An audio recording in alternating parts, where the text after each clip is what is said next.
ejo hashize Werurwe 2026 ubwo turavuga ku itariki 2 cyangwa se ku itariki ya kabiri ejo hahise Werurwe 2026 amakuru yatangiye gukwirahiswa ko M23 yaba yirukanwe muri Congo, ikaba yirukanwe n'ibyaye byose ndetse bamwe bakaba bahasize n'ubuzima. Ese koko izi nkuru nizo? Reka tubirebere hamwe. Aho hari mu gicamunsi cyo ku tariki 2 cyangwa se ku tariki ndavuga ejo hasize hari kuwa kabiri, hari kuwa mbere, M23 yari irimo, mbese M23 hari ukuntu igira umugenzo cyangwa se yo ibikorwa byose igiye gukora ibanza yasenga cyangwa se ikabanza yiragiza Imana, ikavuga iti Mana, ibikorwa byose tugiye gukora udufashe tugere ku nzizi cyangwa se intego twihaye tuyigereho. Ni ukuvuga ngo ahantu hose bari gusenga cyangwa se M23 yo ifata umwanya wayo igasenga ikiragiza Imana ngo ibikorwa byayo bibuze gukora bibashe gucamo cyangwa se bibashe kugenda neza nkuko babiteguye. Ni ukuvuga ngo aha aya makuru yaturutse bavuga ko M23 yaba yirukanwe muri Congo cyangwa se yirukanwe ahantu hose yari yarafashe, ubwo turavuga mu bwiya gwa Goma, Masisi ndetse n'ahandi barimo bari gusenga, aho bagiye kumva ni ukuvuga ngo uwo mugenzi wabo bari wakiukomeje, bagiye kumva bumva indege cyangwa se drone z'intambara za Leta ya Congo cyangwa se za République Démocratique du Congo. Izo ndege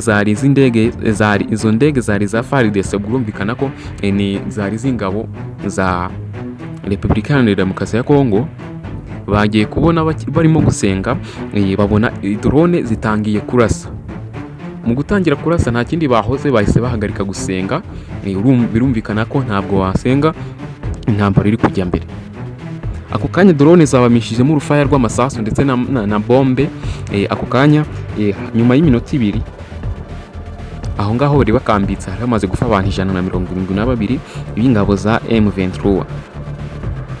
Bishatse kuvuga ngo umugambi Leta iharanira demokarasi, iharanira Repubulika ya Congo cyangwa se DRC, icyo yari igamije no gutsemba cyangwa se gutsinsura M23 yose ahantu ikambitse, kuko ubwo byumvikane ko Congo yari yaranetse cyangwa se yari yaratase ko uwo mugenzo M23 yugira cyangwa se M23 ugira.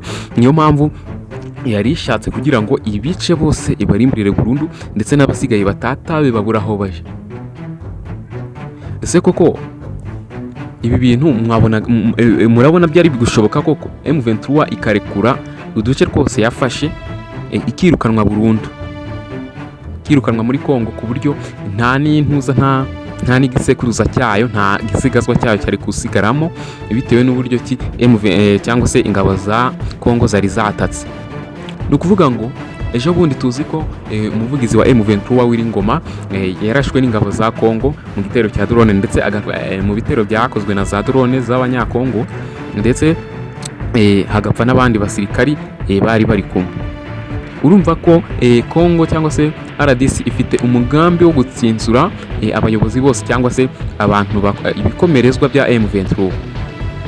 M23 yo nta kindi kintu yatangaje yavuze yuko ibyo bakora byose, yavuze ko ibyo Congo byose yakora ngiye kujya ibakavaringa, mbese ibyo yakora byose batizigera bavamo, uretse gutuza cyangwa se nguretse ko Congo gutuza ikabana nayo mu mahoro.